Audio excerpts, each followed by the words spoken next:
ઓમ શ્રી ગણેશાય નમઃ. જય શ્રી કૃષ્ણ મિત્રો. પવિત્ર નવરાત્રિ ચાલી રહી છે અને આ નવરાત્રિમાં આપણે મા દુર્ગાની કથાઓ સાંભળી રહ્યા છીએ. તો આજે પાંચમું નોરતું છે અને આજે આપણે પાંચમા નોરતાના દિવસે સ્કંદ માતાની વાર્તા સાંભળીશું. આ પાંચમું નોરતું સ્કંદ માતા અને મા છિન્નમસ્તિકા માને સમર્પિત છે. તો પૂરા ધ્યાનથી મનથી વિડીયો વાર્તા સાંભળજો અને સારો લાગે વિડીયો તો લાઈક શેર કરજો. આ ચેનલને સબસ્ક્રાઈબ કરવાનું મિત્રો ભૂલશો નહીં. અને જો વાર્તા ગમે તો કમેન્ટ બોક્સમાં માતાજીનું નામ પણ જરૂર લખજો. નવરાત્રિના પાંચમા દિનમાં સ્કંદ માતા મહારાણી, જેનું મમતા રૂપ છે ધ્યાય જ્ઞાની ધ્યાની. કાર્તિકેયને ખોળામાં લઈને કરે છે અનોખો પ્રેમ, પોતાની શક્તિ દીધી એમને કરે રક્ત સંચાર. યા દેવી સર્વભૂતેષુ માં સ્કંદ માતા રૂપેણ સંસ્થિતા, નમસ્તસ્યે નમસ્તસ્યે નમસ્તસ્યે નમો નમઃ. ઓમ નમઃ શિવાય. પ્રિય ભક્તો, આજે નવરાત્રિનો પાંચમો દિવસ છે. સ્કંદ માતા અને મા છિન્નમસ્તિકાને સમર્પિત છે. આજના દિવસે શુદ્ધ મનથી માતાની કથા સાંભળવાથી તથા પૂજા વ્રત કરવાથી માની કૃપાથી સાધના તથા કથા સાંભળનારને અલૌકિક તેજની પ્રાપ્તિ થાય છે. મનની અશાંતિ, દુઃખ તથા અસહનીય કષ્ટોથી પીડાથી મુક્તિ મળે છે અને શત્રુઓનો નાશ થાય છે. પ્રત્યેક સંઘર્ષમાં વ્યક્તિને વિજય પ્રાપ્ત થાય છે, સાથે તેને રાજયોગ પ્રાપ્ત થાય છે. છિન્નમસ્તિકા માને મા પાર્વતીનું સ્વરૂપ માનવામાં આવે છે, જે ઘણા ઉગ્ર રૂપમાં રહે છે. છિન્નમસ્તિકા માતાના હાથમાં સ્વયંનું કાપેલું માથું મૂકેલું છે. પ્રિય ભક્તો, માને એમના ભક્ત બહુ પ્રિય છે. ભક્તો માટે આ મમતામય માતા છે. જો ભક્તો માટે માને તેમનું પોતાનું મસ્તક પણ જો કાપવું પડે ને તો માં વાર નથી કરતા. તેમનું લોહી પીવડાવીને ભક્તોને નવું જીવન પ્રદાન કરે છે. આટલા મમતામય આ સ્કંદ માતા છે, છિન્નમસ્તિકા માતા છે. માના વખાણ કરવા એ તો આપણા વશની વાત જ નથી. તો આજે હું સંભળાવી રહી છું મા છિન્નમસ્તિકા તથા મા મમતામય સ્કંદ માતાની દુર્લભ તથા પૌરાણિક કથા. આની પહેલા મિત્રો ચેનલને સબસ્ક્રાઇબ કરવાનું ભૂલશો નહીં. જલ્દીથી સબસ્ક્રાઇબ કરી દો. સાથે વિડીયો લાઈક અને શેર પણ કરજો. કમેન્ટ બોક્સમાં માતાજીનું નામ લખો. મા દુર્ગા તમારી બધી જ મનોકામના પૂરી કરે, સર્વ દુઃખ દૂર કરે એવી મારી માતાજીની પ્રાર્થના છે. ઓમ ગણપતિ નમઃ. પ્રિય ભક્તો, એક કથા અનુસાર એકવાર પૂર્ણિમાની રાતે શિકારની શોધમાં રાજા દામોદર ભૈરવી નદીના સંગમ તટ પર પહોંચ્યા. રાત્રે આરામ કરતા સમયે સપનામાં લાલ વસ્ત્ર ધારણ કરેલા મુખમંડળવાળી એક કન્યા જોઈ તેણે રાજાને કહ્યું કે હે રાજા, આ ઉંમરમાં સંતાન ન થવાથી તમારું જીવન સૂનું લાગે છે. મારી આજ્ઞા માનો તો રાણીનો ખોળો ભરાઈ જશે. રાજાની આંખો ખુલી ગઈ તો તે આમ તેમ ફરવા લાગ્યા. તો એવામાં એમણે જોયું કે સપનામાં એમણે કન્યા જોઈ હતી તેવી જ કન્યા તેની સામે ઊભી છે. એ કન્યા જળની અંદરથી રાજા સામે પ્રગટ થઈ. એનું રૂપ અલૌકિક હતું. રાજાને જોઈ કન્યા કહેવા લાગી કે હે રાજન, હું છિન્નમસ્તિકા દેવી છું. કળિયુગના મનુષ્ય મને નથી જાણી શકતા, પણ હું આ વનમાં પ્રાચીન કાળથી રહું છું. ગુપ્ત રૂપથી નિવાસ કરી રહી છું. હું તને વરદાન આપું છું કે આજથી ઠીક 9મા મહિને તને પુત્ર પ્રાપ્તિ થશે. દેવી બોલ્યા, હે રાજન, જે સ્થાન પર મેં તને દર્શન આપ્યા છે એની નજીક તને એક મારું મંદિર દેખાશે. આ મંદિરની અંદર પથ્થરની એક મૂર્તિ છે, પ્રતિમા છે. તું સવાર સાંજ મારી ત્યાં પૂજા કર. આમ કહીને છિન્નમસ્તિકા દેવી અંતર ધ્યાન થઈ ગયા. ત્યાર પછી આ પવિત્ર તીર્થ રજપ્પાના રૂપમાં વિખ્યાત થયું અને આ રજપ્પા મંદિરમાં છિન્નમસ્તિકા માનું પ્રચલિત તથા શક્તિપીઠ મંદિર છે. તો પ્રિય ભક્તો, હવે તમે સાંભળો મા છિન્નમસ્તિકાની ઉત્પત્તિની કથા.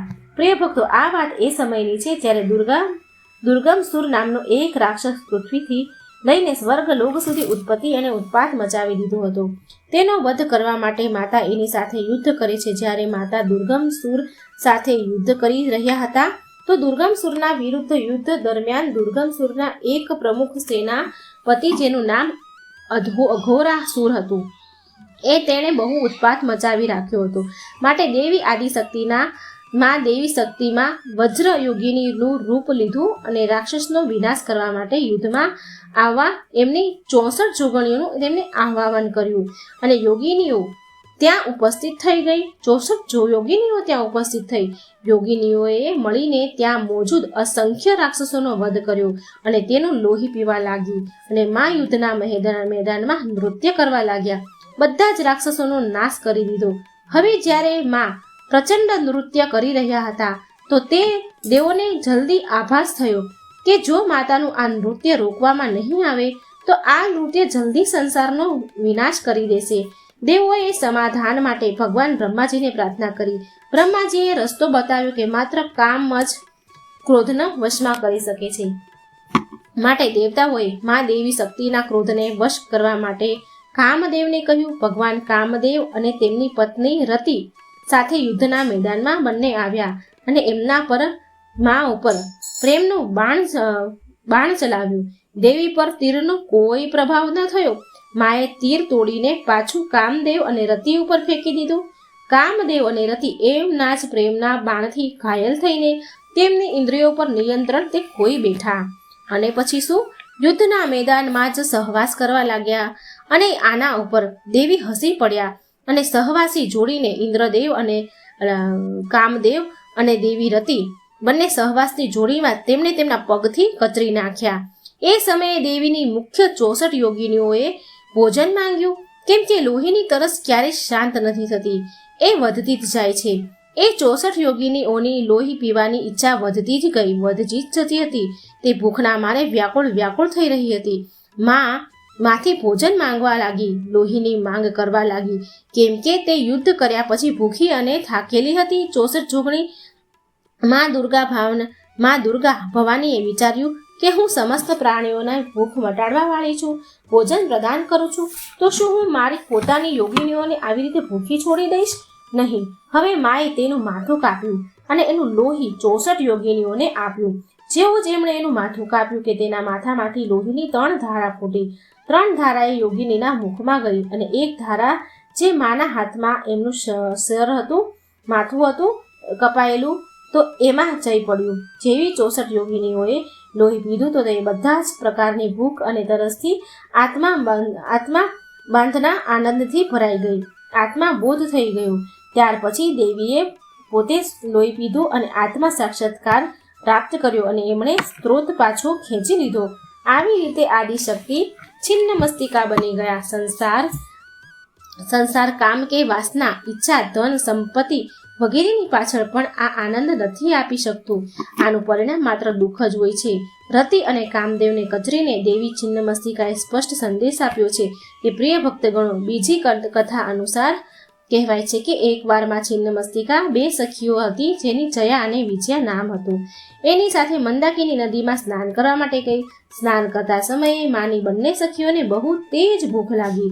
સખીઓએ માને વારંવાર માં પાર્વતીને પાસે ખાવાનું માંગે છે. માએ થોડી વાર વાટ જોવા માટે કહ્યું. સખીઓની ભૂખ તો વધતી જ ગઈ. કહેવાય છે કે ભૂખની પીડાથી સખીઓનો કલર કાળો થવા લાગ્યો હતો. જ્યારે સખીઓને નમ્રતાપૂર્વક માં પાર્વતીને કહે છે, જયા અને વિજયા માં પાર્વતીને એકદમ નમ્રતાથી કહે છે કે હે પાર્વતી, માં તો ભૂખ્યા બાળકોને રાહ જોયા વગર ભોજન પ્રદાન કરે છે. દૂધના રૂપમાં લોહી પીવડાવીને એના બાળકને મોટા કરે છે. આવા વચન સાંભળીને માં પાર્વતીએ એક પળની વાટ જોયા વગર તેમનું માથું ખડકથી કાપી નાખ્યું. કાપેલું માથું એમના જમણા હાથમાં આવી ગયું અને 3 લોહીની ધારા વહેવા લાગી. 2 ધારાને તેની સખીના મોંમાં નાખી અને ત્રીજી ધારા જે ઉપર તરફ ઉડી હતી તે સ્વયં પીવા લાગ્યા. લોહીથી ને બંને સખીઓ તે તૃપ્ત થઈ ગઈ. માન્યતા છે કે ત્યારથી જ માને છિન્નમસ્તિકાના રૂપમાં જાણવામાં આવે છે, ઓળખાય છે અને માં છિન્નમસ્તિકાના પ્રખ્યાત થયા. માને એમની ભક્તિ અત્યંત પ્રિય છે. એમના ભક્ત બહુ પ્રિય છે. ભક્તો માટે વાત્સલ્યની મૂર્તિ છે માં છિન્નમસ્તિકા. જો ભક્તો માટે માને તેનું માથું પણ કાપવું પડે તો એ વાર નથી કરતા. તેમનું લોહી પીવડાવીને પણ પોતાના ભક્તોનું જીવન પ્રદાન કરે છે. તો એકવાર પ્રેમથી બોલો, જય માં છિન્નમસ્તિકા. હે ભવાની, તમારા બધા ભક્તો ઉપર કૃપા કરજો, તેમને બધા સંકટથી બચાવજો, શત્રુઓનો નાશ કરજો, તેને સુખ, સમૃદ્ધિ તથા આત્મજ્ઞાન પ્રદાન કરજો. જય માં પાર્વતી, જય માં છિન્નમસ્તિકા. ઓમ નમઃ શિવાય.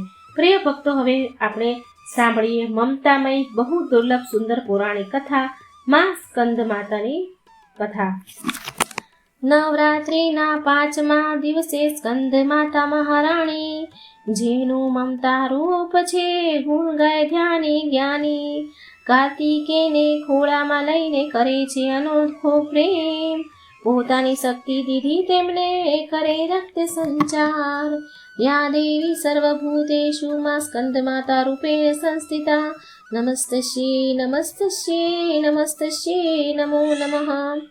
જય માતાજી. ઓમ નમઃ શિવાય.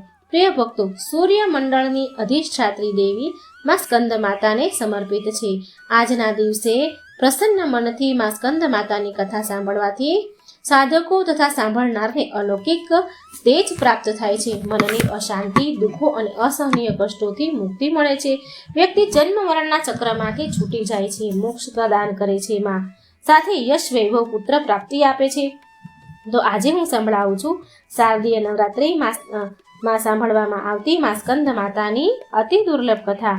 જ્યારે રાજા દક્ષના યજ્ઞમાં માં સતી અગ્નિકુંડમાં ઉડીને ભસ્મ થઈ ગયા, ત્યારે શિવજી વિલાપ કરતા કરતા ઊંડી તપસ્યામાં લીન થઈ ગયા. આનાથી સૃષ્ટિ શક્તિહીન થઈ ગઈ. અસુરોએ આ અવસરનો લાભ ઉઠાવ્યો. પૌરાણિક કથામાં વર્ણન છે કે એક અસુર, જેનું નામ તારકાસુર હતું, એણે એની કઠોર તપસ્યાથી બ્રહ્માજીને પ્રસન્ન કરીને અમર થવાનું વરદાન માંગ્યું. ત્યારે બ્રહ્માજીએ કહ્યું કે હે તારકાસુર, આ ધરતી પર જેનો જન્મ થયો છે એનું મૃત્યુ પણ નિશ્ચિત છે, પણ અમર નથી થઈ શકતું કોઈ, તો કોઈ બીજું વરદાન માંગી લે. આ સાંભળી તારકાસુર બહુ દુઃખી થયો. થોડી વાર એણે વિચાર કર્યો, પછી કપટી મુસ્કાન સાથે કહ્યું કે હે ભગવાન, મને એવું વરદાન આપો કે ભગવાન શિવના પુત્રના હાથે મારું મૃત્યુ થાય. બ્રહ્માજી બોલ્યા તથાસ્તુ, અને અંતર ધ્યાન થઈ ગયા. તારકાસુરે વિચાર્યું લીધું કે ભગવાન શિવ તો માતા સતીના વિયોગમાં આદિ કાળ સુધી તપસ્યામાં લીન રહેશે, અને માતા સતીનું સ્થાન શંકર ભગવાન કોઈ બીજાને આપશે નહીં, માટે એ વિવાહ કરશે જ નહીં, અને તેથી તેનું મૃત્યુ તો થવાનું જ નથી. તેનું મૃત્યુ જે શંકર ભગવાનના પુત્રના હાથે થવાનું છે, તે તો શિવજીના વિવાહ વિના પુત્રનો જન્મ કેવી રીતે થશે? આ તો બધું અસંભવ જ છે. હવે જુઓ, એક પ્રકારથી તારકાસુર પોતાને અમર સમજી બેઠો હતો. એ બહુ શક્તિશાળી અને ક્રૂર થઈ ગયો હતો. આ વરદાન મળ્યા બાદ તેણે દેવતાઓ પર અત્યાચાર કરવાનો શરૂ કર્યો. દેવતા પણ બહુ હેરાન થઈ ગયા અને તેમણે બ્રહ્માજી પાસે મદદ માંગી. બ્રહ્માજીને કહ્યું, તારકાસુર અંતે શિવ પુત્ર જ કરી શકે છે. તારકાસુરનો અંત માત્ર શિવ પુત્ર જ કરી શકશે. આ સાંભળી ઇન્દ્રદેવ સમસ્ત દેવતાઓ ભગવાન શિવ પાસે પહોંચ્યા. આ સૃષ્ટિને તારકાસુરથી મુક્તિ આપવાનું નિવેદન કર્યું. શિવજીએ આ બધી સમસ્યાથી મુક્તિ આપવાનું વચન આપ્યું દેવોને. ત્યારે ભગવાન શિવજીએ પાર્વતીજીને તેમના પ્રત્યેના અનુરાગની પરીક્ષા અને માતા પાર્વતીની તપસ્યાથી પ્રસન્ન થઈને તેમની સાથે વિવાહ કરે છે. વિવાહ કર્યા બાદ શિવ પાર્વતીના પુત્ર સ્કંદ, જેને આપણે કાર્તિકેય કહીએ છીએ, તેનો જન્મ થયો. કાર્તિકેય બાળ અવસ્થાથી જ વીર અને શક્તિશાળી હતા. તો માતા પાર્વતીએ સ્કંદ માતાનું રૂપ લીધું અને કાર્તિકેયને તેમનો પુત્ર બનાવ્યો, અને તેમને અસ્ત્ર શસ્ત્રની શિક્ષા આપી અને તેને એની સમસ્ત શક્તિ પ્રદાન કરી. હવે જુઓ, કાર્તિકેય દુષ્ટ અસુરોનો સંહાર કરવાનો શરૂ કરી દીધો. કાર્તિકેય બાળ અવસ્થાથી જ બહુ વીર અને શક્તિશાળી હતા. તેમણે દુષ્ટ અસુરોનો સંહાર કરી દીધો. એટલે અંતે તે સમય પણ આવી ગયો કે જેની દેવતાઓને યુગોથી પ્રતીક્ષા હતી. કાર્તિકેયે તારકાસુર સાથે યુદ્ધ કર્યું. એક ભયંકર યુદ્ધ થયું, જેમાં કાર્તિકેયે તારકાસુરનો વધ કરી દીધો. દેવતાઓએ ભગવાન કાર્તિકેયનો વીરતાની પ્રશંસા કરી અને તેમને દેવતાઓના સેનાપતિ બનાવ્યા. ભગવાન શંકરના બીજા પુત્ર હતા સ્કંદ, જેને સુવર્ણમન્યુ, મરુગન અને કાર્તિકેયના નામથી સુબ્રમણ્યમ, મરુગન અને કાર્તિકેયના નામથી પણ ઓળખાય છે. સ્કંદ માતાની ઉપાસના નવરાત્રિના 5મા દિવસે કરવામાં આવે છે. આ દિવસે સાધકનું મન વિશુદ્ધ ચક્રમાં અવસ્થિત હોય છે. સ્કંદ માના સ્વરૂપમાં ભગવાન સ્કંદ એટલે કે કાર્તિકેય બાળકના રૂપમાં માના ખોળામાં બેઠા છે.